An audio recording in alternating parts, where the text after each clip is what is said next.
Let us chant this mantra. Tava kathamritam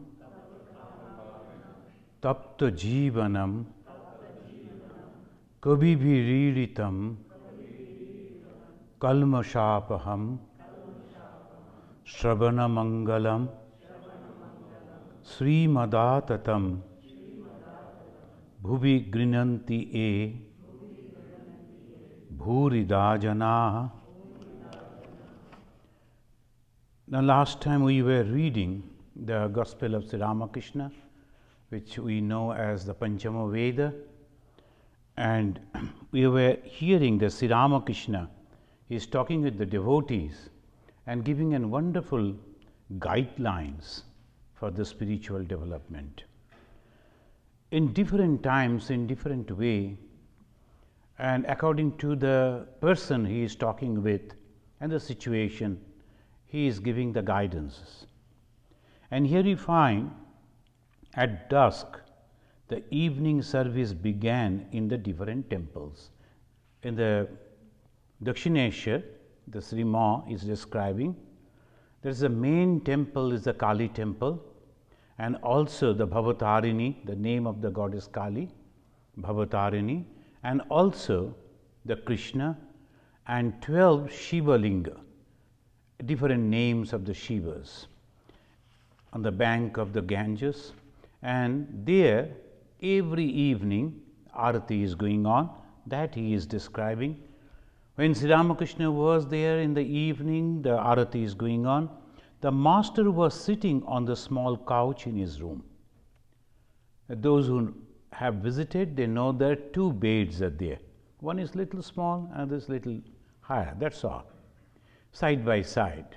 I of course do not know, and I don't remember, maybe that Swami is the research on that, what was the position of the beds and all that, how it was. But now they have kept it side by side, one is small and a little bigger. And he was sitting on the small couch, and that was his main place from where he used to talk with the devotees. And there is the special thing that we never saw that he is lying down and talking with the devotees, though the bed was just by the side. And not that he is sitting on the bed, most of the time he used that small couch. Maybe that is the position, that is the asana, we can say, from where he used to give that spiritual instructions. And he is sitting on that, absorbed in contemplation of the Divine Mother. As because in the evening, Arati, you know that Hindu temples, there will be bell is ringing and bhajans are going on, and Arati time also the priest, 12 priests in 12 different temples of the Shiva, and in another puja is going on in the Krishna temple, and also Bhavatarini. So almost 14 temples they are going on puja. So that is a wonderful atmosphere. And Sri Ramakrishna sitting in his own room, on his own couch, meditating, contemplating.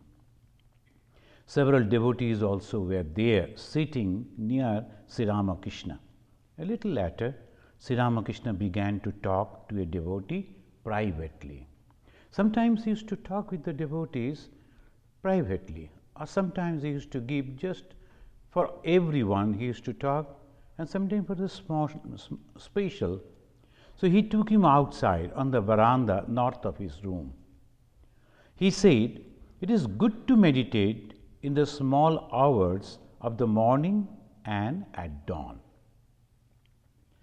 Now in the evening time, evening means sometimes the day is going out and the night is approaching, that is the time. And also in the morning hour, early morning, when the night is passing away and day is approaching, that is the best time for remembering God and meditation, because the nature remains very calm and quiet, and that time automatically, as because we are within the nature, our mind is also become very tranquil, quiet naturally. So it becomes easy for us, but that is a practice. He is telling that the Ramakrishna began, it is good to meditate in the small hours of the morning and dawn. One should also meditate daily after dusk. he instructed the devotee about meditation on the personal God and on the impersonal reality. This devotee is this Sri Ma. He sometimes mentioned himself as a devotee, as Sri Ma, as Master Mahashaya, in different names. And after a time, he sat on the semicircular porch west of his room. If you go, you will find there is a long veranda and another, the small semicircular facing the Ganga. He used to sit over there, and it was about 9 o'clock. Those who come here, this is very, very important, those who are really devoted to Sri Ramakrishna philosophy and ideology, those who come to Sri Ramakrishna philosophy, for them, those who come over here will certainly have all their doubts removed. What do you say? He is asking the Master Mahashaya. Shamshaya Rakshasa Nasha Mahastram. So, this is the speciality of the Ramakrishna Mission ashramas, and here in the Europe and America we are known as the Vedanta Society. Here we find this Shamshaya Rakshasa Nasha Mahastram. When Sri Ramakrishna is talking, he is giving to different people, instructing. We come, we listen. Not much of ritualism. He never also inspired people to go and attend all the pujas, all the rituals in the temples. Rather, he used to inspire them, ask them to come and sit before him and listen to him, have the conversation if they have any doubts and questions. So, that is very, very important.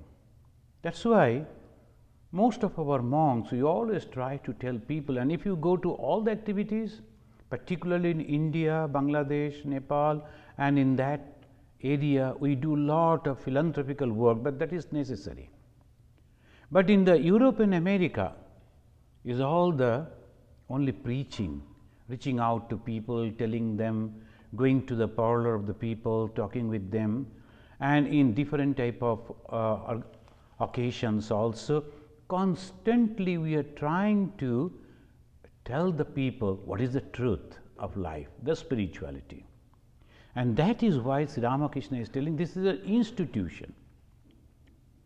When the people are coming over here, again and again listening and then pondering, meditating on that, slowly the doubts are removed. Is there any God? Is there really people can realize God? What happens after realization? What is there if I am not believing in God? So, all these things again and again, that is necessary. Today, a group of devotees, they came and they were telling that in different temples they visit, we are so happy, so wonderful programs are going on. This is good, this is necessary to go and attend the programs. But when we go and attend the program, what we see? Some of the performances, some of the activities, and we are very happy because our mind is always active. So obviously, when we find some activity, we find it, oh, this is good. But when we have to sit quietly, listening, and then pondering over that, that's a totally different type of temperament is necessary. That's why the last big function that we organized and the 150th birth anniversary of Swamiji, we give the name Chicago Calling. And in that huge hall, almost 700 people, right from the morning 10 o'clock and then up to the 4, 5 in the evening, afternoon, they were going on listening to the dialogues and lectures of the Swamis and different people. Even the hotel authority, they were wondering how so many people right from the morning till evening sitting in one place and going on listening. There is no music, there is no dance, there is no other amusement. How it is possible? So that is the training of the mind. go, sit, listen, and then go down within and slowly, slowly develop spirituality. Sri Ramakrishna, he is giving the indication. Those who come here will certainly have all their doubts removed. And in the Upanishad, it says that all the doubts are removed. And that is the blessed condition of the mind. When all the doubts have been removed, and who is removing the doubts? And it says that only when our mind is ready, can accept the advice of the realized souls, then the doubts are removed, otherwise not. Both are necessary. The advices of the realized souls. Some people will come, they have that memorized all the slokas and the different quotations, and they are very good speaker because they are having the control over the language. Thousands of people will be listening, they will be mesmerizing them with the words. That is a different thing. But when a realized soul speaks, like Latu Maharaj, he was not at all educated. But whatever he said, if a person ready to accept that, they were blessed. So that is the speciality, that when you listen properly, so many people came to Sri Ramakrishna, so many people listened. One lady, she is writing, I really feel joy when I read and come to know about, so she has come to know about the gospel of Sri Ramakrishna recently. She's an educated lady. Now, after reading, she is telling, I don't find time. When I go to office, I always think when I will go back to read that book. Before going to office, when I am reading, I am thinking, when I am going to, it is not possible for me to stop and go as if like that. Why this? Mind has become ready. Not all these years, but suddenly his mind is opened and this happiness is entering, attractions are developing, and that is the sign of spiritual progress. We know in the yoga, when the mind is coming up to the heart and then to the throat, they say Shapta Bhumi. In one place, we always like to listen to these holy words, and we like it, love it. We cherish it and don't like to leave it. That is the good situation, condition of our mind, and we should be very, very careful not to lose it. Because again, the situation all around will try to cover it. But that is called Maya. Whoever is trying to break the Maya, trying to go towards God, trying to know or realize his own self, then all around the nature comes and tries to suppress. That fight is always going on. Daiva Ashura Yidh. Daiva and Asura. Who are the Daiva? My good mind, my good thoughts, my good actions. And Ashura, exactly opposite, in the mind, in the same person. So whenever I find that the devatas, the good things are coming, I must be open to that. So here Sri Ramakrishna is telling, and aim, he is telling, that is true, sir. A boat was moving in the Ganges. Now the Sri Ma, the Master Mahashaya, depicting a picture through the words. He is painting a picture as if of the words. A boat was moving in the Ganges far away from the bank. The boatman began to sing. The sound of his voice floating over the river reached the master's ears, and he went into spiritual mood. So the mind, when it is ready, the moment some little hints are coming through the song, a boatman, he is not a singer, he is just a boatman. But when he was singing, and that those words are coming and touching the heart of the Sri Ramakrishna, immediately he is going into the samadhi. His hair on his body stood on end. He said to aim, just feel my body. When the aim, he was touching perhaps the person of Sri Ramakrishna, he felt all the hairs are standing on end just because joy. Nitya utsava bhavet tesham, nitya sri, nitya mangalam. That's a wonderful quotation from the Bhagavata. It says, nitya utsava. Utsava means the celebration. When there is a celebration, the people are all happy. So many different things goes on. Why? Because people are happy. Nitya utsava bhavet tesham. Where? Tesham. Where? In the mind. Nitya utsava. Nitya sri. That is, whenever that person, his mind is full of tranquility, happiness, joy, purity. So obviously, his presence, his talk is always blessed for the others. That's why the people, they like to take the holy person to their home. Yesterday, one lady was crying because something is happening in a family. The son is in trouble and all that. Swamiji, can you please come? She isn't believing that if I go, everything will be solved. I told you, better pray to God. The presence of God, I too will pray for you. So this, they are trying to have this. Everything is there in America. Can you imagine? All the way from India, they have come, they settled over here. Everything was so nice, comparing with the atmosphere and condition of our society there. But still we are suffering. Why? Because this little thing we have forgotten, that is God, that is self, that is self-realization, the spiritual life. That is why this Panchama Veda gospel is so important. Nothing wrong in reading it, it will help.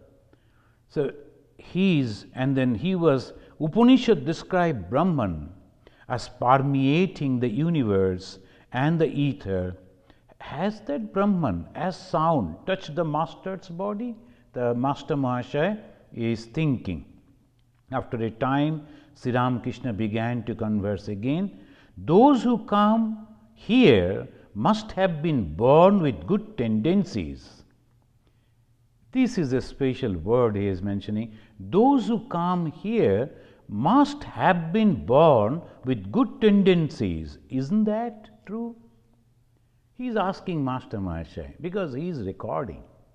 Because he should be convinced. If he is not convinced, if he is not realizing himself, then his writing won't give the force. If I am without understanding, I am writing something, it won't be that good. But after understanding, if you write, you know with conviction, this is true. Those who come here means ideology of Sri Ramakrishna. The ideology of Sri Ramakrishna, when he is coming, what is that ideology? That you are God. Each and every being within that supreme joy, blessedness is there. Only we do not know. That's all. And we have to, as if we have to awake from that slumber. That's all. So here Sri Ramakrishna is telling whoever is coming, they must have done something good in their previous life. This is an indication of the past lives. Sometimes people will argue, is there any past life? Is it really true? Mostly they will just say, oh no, it is, we don't believe. Unscientific. What is scientific? Just if we can go and find it out in the laboratory, that is only true and nothing else. There are many other things which we cannot prove in the laboratories, but we can feel. So that is one thing the Master Mahashaya is telling. I was just going through about that. Incarnation. Incarnation means taking the embodied in flesh. So again and again we are taking the birth, maybe sometimes in the lower birth, as we call the birds, animals, insects and all that, and sometimes the human body. And I saw that in the Christianity, they are accepting this incarnation. And it says the second person of Trinity, the God, the Son of God, and the Holy, the Soul, that's the Trinity, the three. The God is communing, is giving order, talking with the Son, but not directly, through someone. That is called Trinity. So this Trinity also known as the God, the Son, or the Logos. The Son of God and the Logos, the Word, became flesh by being conceived in the womb of Mary. It's not the God directly, as if, so they are thinking in that way. So this is the Christian theology. They believe in the incarnation of God, but not directly the all-pervading God, but in between the Logo, the Word, the power of God. It is taking the shape, the human form. A belief in incarnation is a fundamental theological teaching of the Orthodox Christianity. And the Protestants also accept it. Protestants protested against many things, but they accept this theory that God incarnated as Jesus. The Gospel of John mentioned, Word was made flesh. And from there it has come. Why this incarnation of God? Then that has been answered by, we find the West Syriac churches. There are different sects are there, churches, through a poem composed by Saint Severus, Severus, is almost 500 years of Jesus' birth, says, I exalt thee, Lord and King, only begotten Son and Word of the Heavenly Father, immortal by nature. Thou came down by grace for salvation and life for all human race. Salvation and life for all human race. Who is coming? Jesus. Now we know. And He is the Word, and He is the Son of God. So that is the conception, idea of the Christian saints. During the Reformation period, he said, he is Michael Servetus, rejected the biblical monotheism and refused to accept the conception of eternal Son of God. Jesus is the only begotten Son of God, the eternal Son of God, that he was not ready to accept. He said, no, it should be the Son of the eternal God. That was the difference he was having. And the very sad thing that Michael Servetus was burnt at the stake for heresy in 1553 by the Roman Catholics. As because the people were like that, they never had that a little patience to listen to other. What is there? Suppose he is telling. But anyway, that is the history. And this is a find that they accept incarnation, the Catholic, the Protestant, and others also, but that incarnation only the Son of God, that is Jesus. Because their conception, all others are sinners. So obviously they cannot be the incarnation. So that is only God, and He has taken form as the eternal Son of God, and He is Jesus. He has incarnated for the benefit of the human being. Buddhism, that it says sentient being incarnate due to the physical factors of ignorance, craving, and clinging. Or clinging means attachment. The Buddhism said all these that we see, they are living beings, they are incarnating. That means taking birth again and again. Why? That is ignorance. What is the ignorance? The real idea about themselves, craving their desire, and clinging, that is attachment. The same idea of Hindus also. Why we are taking birth? Because of this. Then when I went to that Iowa there after the talk, the question answer, he was asking why we are taking birth. This is the answer. Because of our ignorance, because of our desire, because of our attachment. So these things are there in our mind, and to fulfill those desires we are coming back again and again. And that is why we should be very, very careful about praying to God. The most of the prayers are answered. If you notice that whatever you thought you prayed, suddenly sometime you will see that it has been achieved. But we forget that we prayed. When we achieve that, when we get that, we forget that once we desired, we prayed for that. So that prayer, most of the time, it is answered. But the prayer should be very, very careful. If we are thinking in this way and that way, because of that desire, we have to come down. That is the Buddhist idea. To be born as human is considered a great privilege. We also, that Hinduism is great privilege.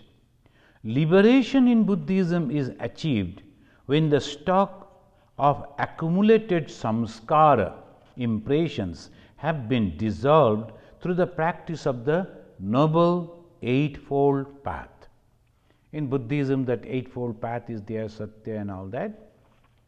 If you are practicing that, then slowly all your impressions will be eradicated, cleaned, then there will be no desire and you will be liberated. That is called Buddhism. In Islam we find the orthodox Islam completely rejects the doctrine of incarnation of God in any form. But Islamism, there is another idea, Islamism. Aga Khan, perhaps you have heard the name. Aga Khan, he belongs to this idea. There is a view that Hazrat Muhammad's son-in-law and Hazrat Muhammad's daughter's husband, daughter was Fatima as Zahara, that her husband, that is Imam Ali, was God incarnate. They quote a saying of the Hazrat Muhammad, that's called, quote is Hadith, they call it Hadith. They quote a Hadith, the saying of Hazrat Muhammad, Ali and I are from the same Noor. In the Noor, the word means the light. Ali and I are from the same Noor. We are from the same light. In India there is Nur Jahan, that is Shah Jahan, the Nur Jahan. Jahan means this world. Nur means the light, light of this world. That's called Nur Jahan. This Ali and I are from the same Nur. Accepting that, they say, Nur is an acceptance of the Islamic belief, the concept of God's incarnation. Of course, this is the basis of separation between the two groups, Shias and Sunnis.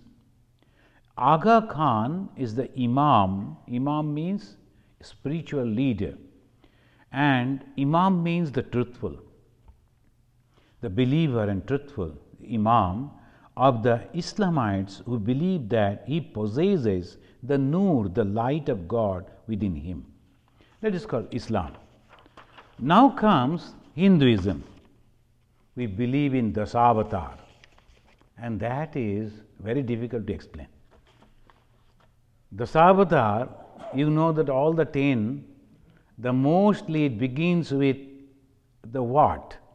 There are bow and there are tortoise and all fish, all these avatars, one after another, they are coming and slowly taking the human life, and that is becoming one that is half God and half human, that Narasimha, and then the small human being, perfect human being, but small, that is Vamana.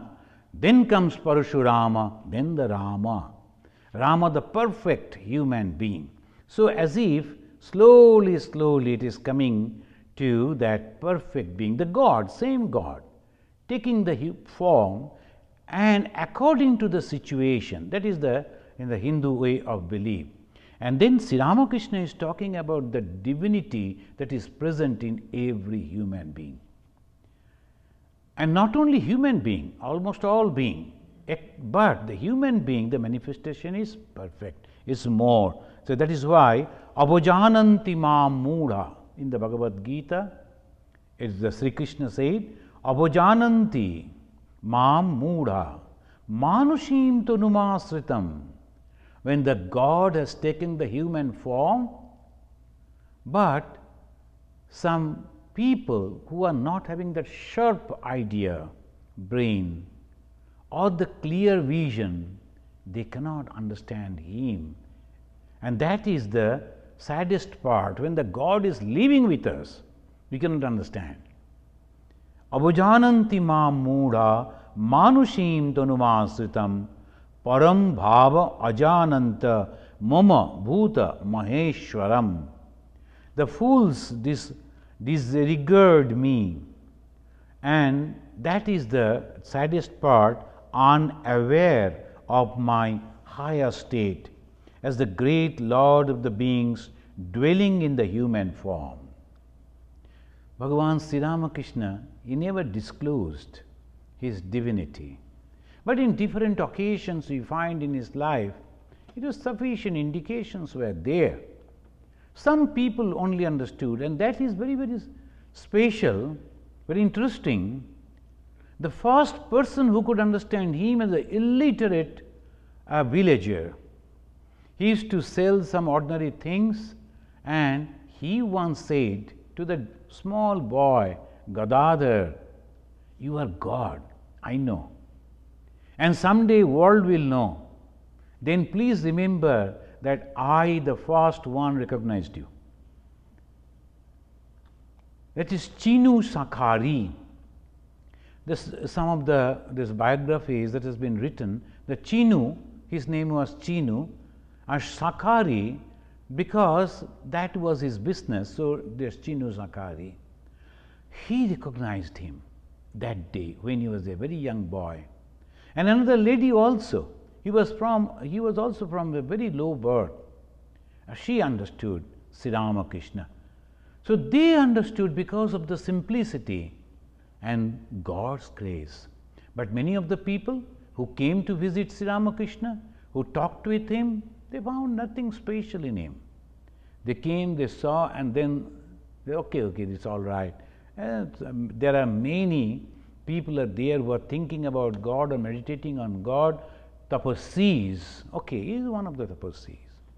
So here Sri Ramakrishna is telling only those who understand and have faith and already made some progress. These words proves that karma. When we are thinking and acting in a good way, slowly, slowly our mind is getting ready to understand this very, very subtle truth. This very subtle truth, because our mind is totally attached with the five things. That is the Rupa, Rasa, Gandha, Sabda, Sparsha. These are the five things. We cannot go beyond these five. We see, we hear, we smell, we taste, we touch. Only these five things, that is giving us our idea. If we cannot touch, if we cannot see, if we cannot smell, we don't believe that. We are not ready to believe it. But there are things out there beyond all these ideas. That is why it is necessary a special training, and in the training, when the mind is totally open, we can understand. And Sri Ramakrishna is talking about the incarnation, because the birth again and again, and one must be very, very careful. Always in the subconscious mind, this idea should be strongly implemented, imprinted. I am going to achieve something in my next life, next life, next life, whatever it may be. But I am going to realize God. The two things are necessary. One, the faith in the words of the great masters, that God is there, and one can realize God. And second, faith in oneself, I can realize God, and I will surely one day realize God. So that way it goes. Those who come here must have been born with good tendencies. The aim said, it is true, sir. Then he is mentioning about one person who was a government officer. In those days, it was the British rule. Adhar Sen, he was a deputy. It was a great post, it was a very high post at the time of the British rule. Adhar Sen must have a good tendency, isn't it? Though he was having the social status, still he was having very simplicity and devotion. Adhar used to come and he used to lie down in that room, and the wonderful breeze, and they used to sleep nicely. People used to say, look at this man.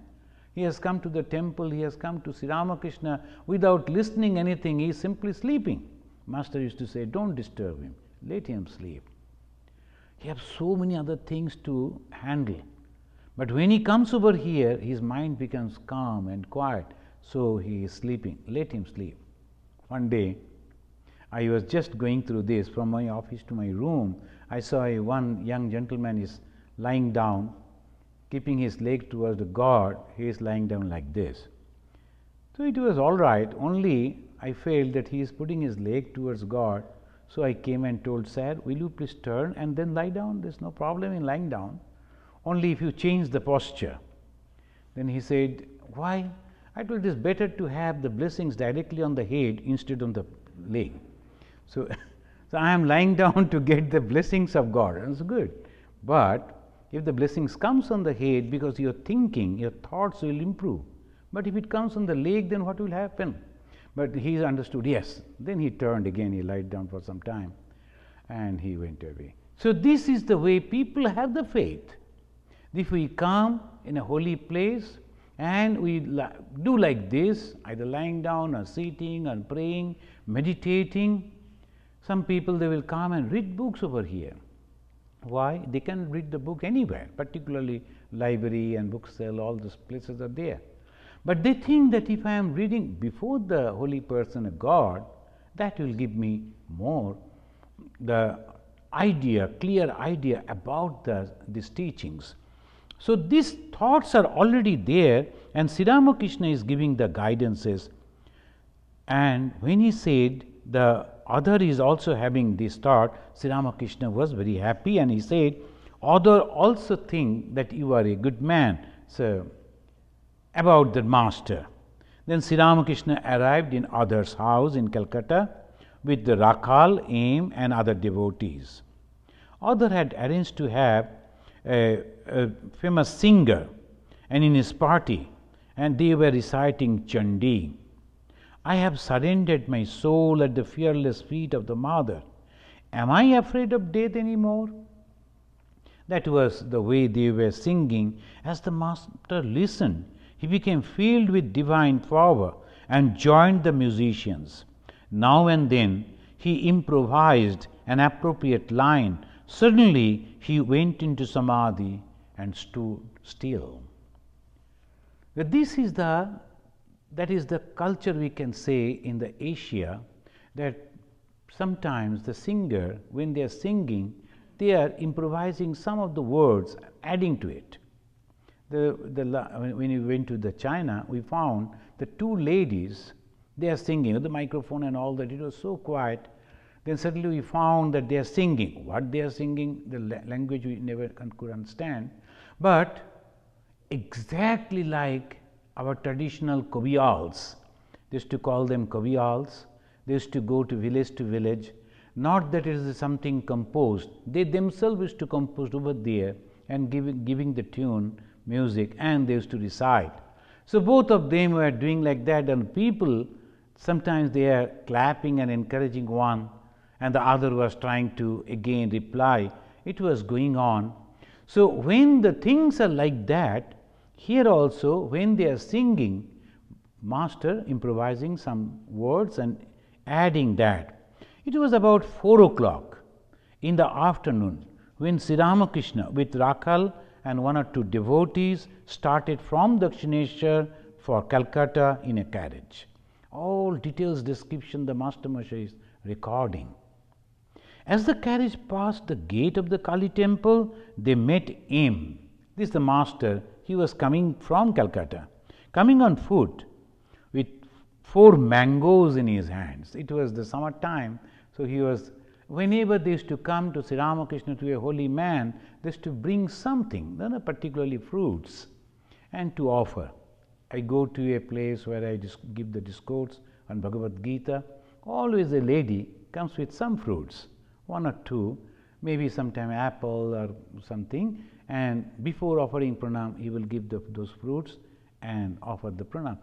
Why the fruits? Because they need spiritual fruit. And I give you these fruits, and in exchange, please bless me so I can get spiritual fruits. So that is the idea. He was coming with the 4 mangoes. The carriage stopped and the aim saluted the master. Sri Ramakrishna was going to visit some of his devotee in Calcutta. Master, so this Sri Ramakrishna, to aim with a smile, come with us. We are going to others' house. Again, Sri Ramakrishna, and that is the speciality. He used to go to different people's houses, and where others can come, not the small house, others' house is the big one. So naturally many other people could come over there. Other was a very high official, government official, but these ordinary people also used to come. That way they used to become united because they are devotees. They used to become united because in an ideology, one same ideas.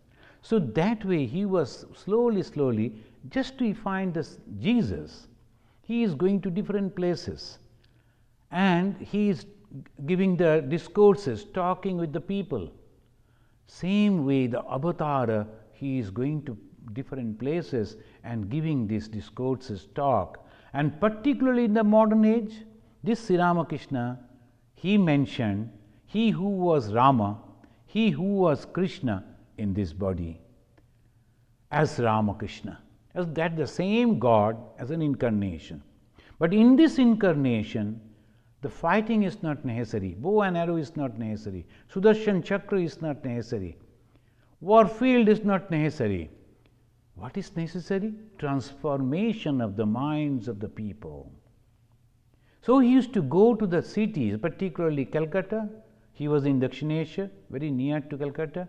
Now the Dakshineshwar has come under the bigger Calcutta, I think.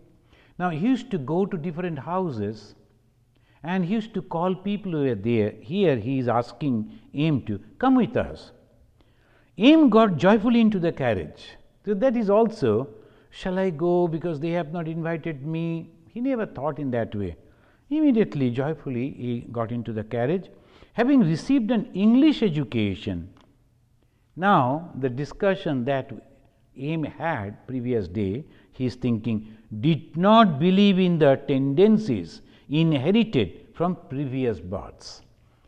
As Sri Ramakrishna talked about the tendencies, as we call in Sanskrit the samskara, when some small children will come, they will come and automatically they will offer pranam. All they will sing quietly. Like this, we say the samskara is there. That means the good impressions from the previous birth. I saw that one lady, she was, I think, the one tea garden manager's wife in Assam, and she was pacing up and down, waiting for the flight to come in Silchar, the last airfield in the India.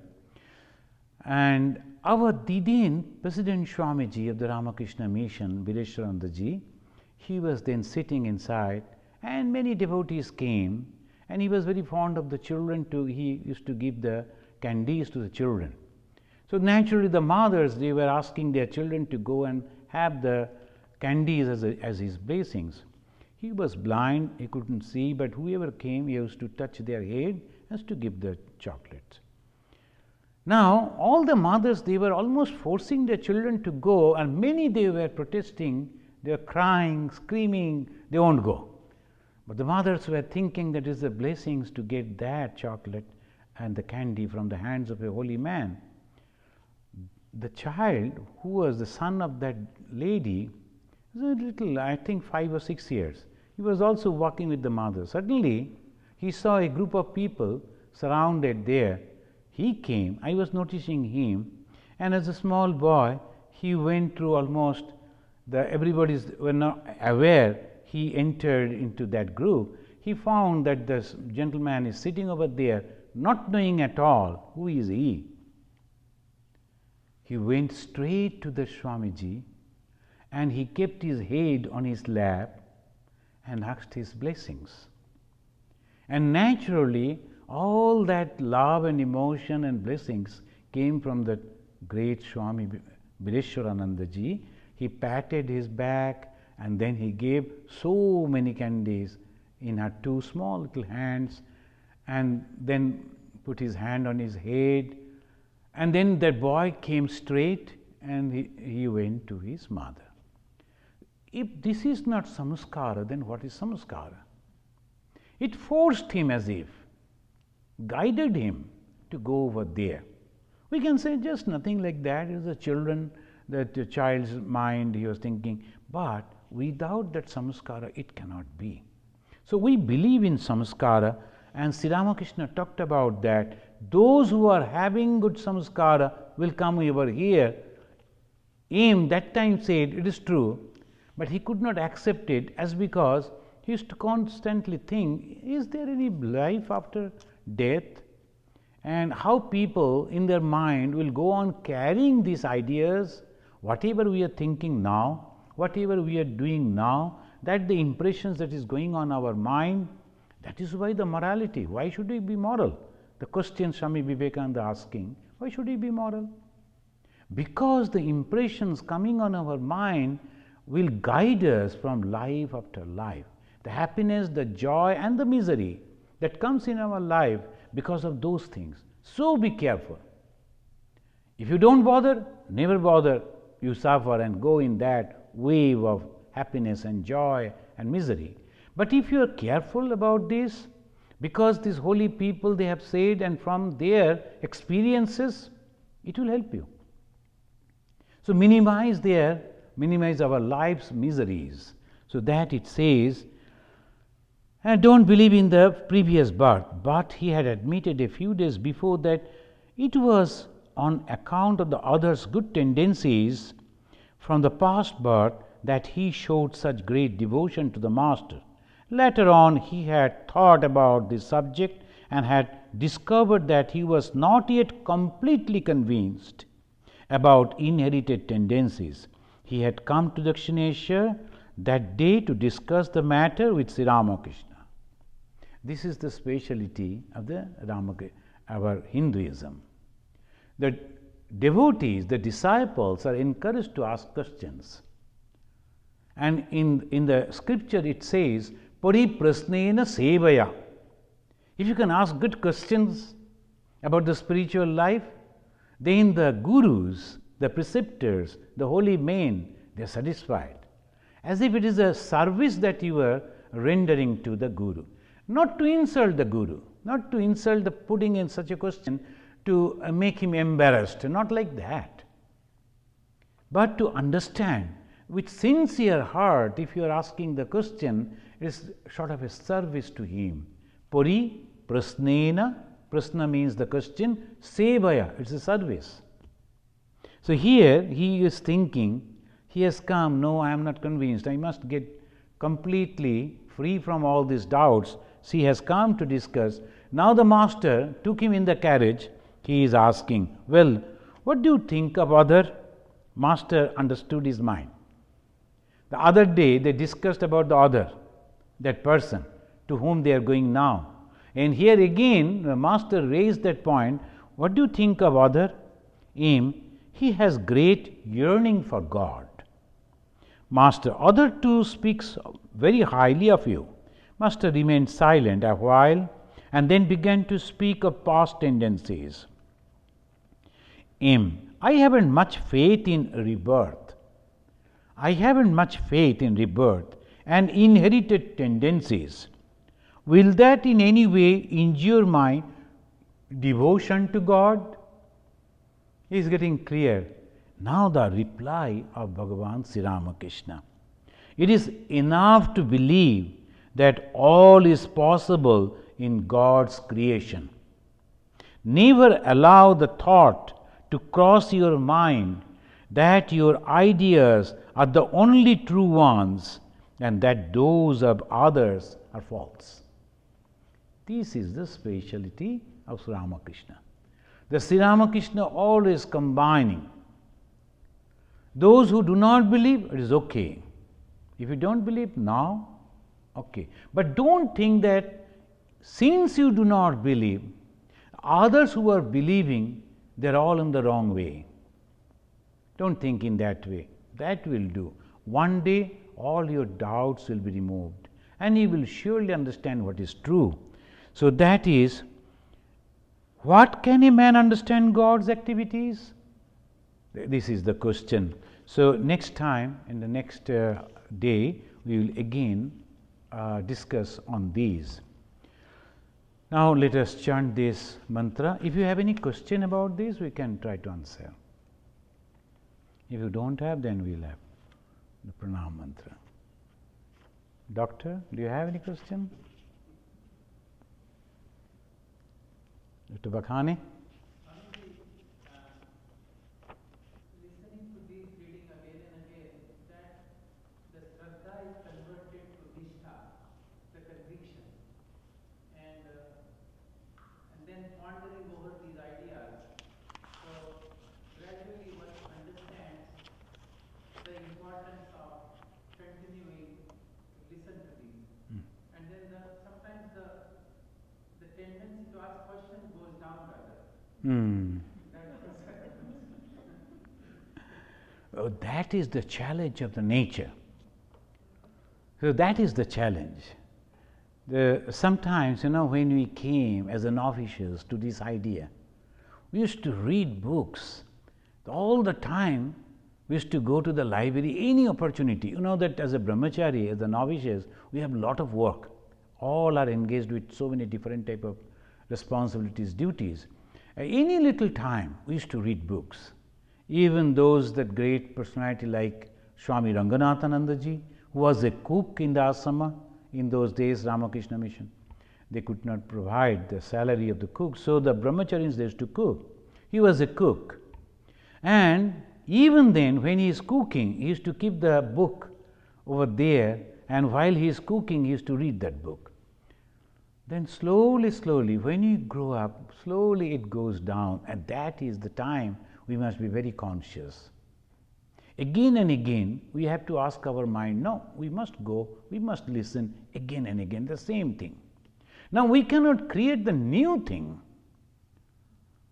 When a person is asking a question, how can I be successful in controlling the mind? The answer is that age-old condition, what Sri Krishna said to Arjuna. Again and again you repeat, and then only it is possible. Abhyasena tu kaunteya, vairagyena cha griyate. Vairagya means you have to note down what are the things distracting me, and you have to renounce those things, vairagya. And repetition of the same thing, then it is possible. So, abhyasa means practices, practices, practices. You see in our life, we are practicing more and more, and we are getting more and more what's called adept in that. Our knowledge is becoming perfect after practice. So, that is the thing. But these, when the mind's thinking in this way, these are the challenges all of us we find because of the Prakriti. And Bhagavan Sri Ramakrishna said in one point, this is like a game. It's nothing, all purity is within our mind, within our heart. We can get that purity any time. But we cannot get it because there is something that's called Maya, there is ego, and all the time sending our mind outside. When it finds the person is coming near to it, coming near to the knowledge, as if it becomes very, the thinking, oh, the game will be over. If it comes and know about the originality, the game will be over. So again it turns them. So this is the time when one must be very, very prayerful to God. Good question. Anything else?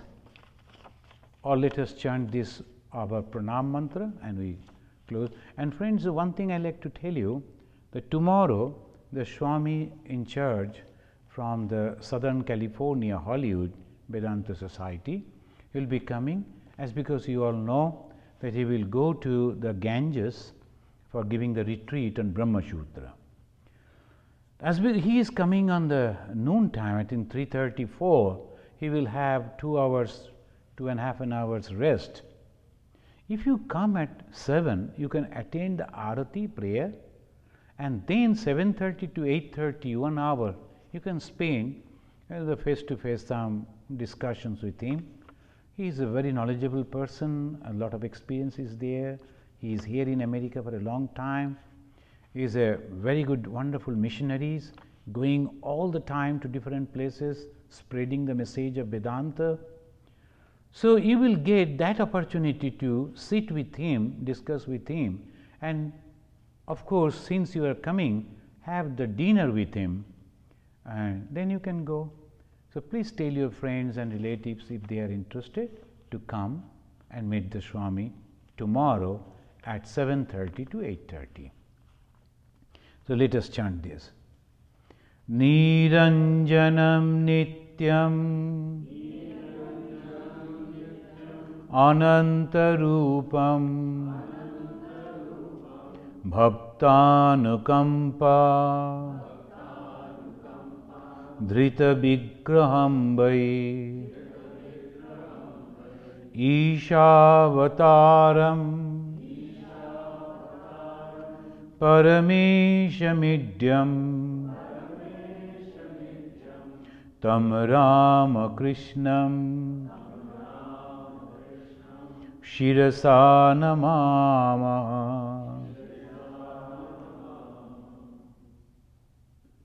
Om Shanti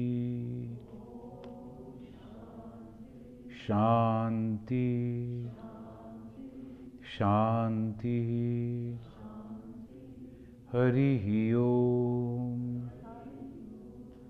Tat Sat. Sri Ramakrishna Arpanamastu.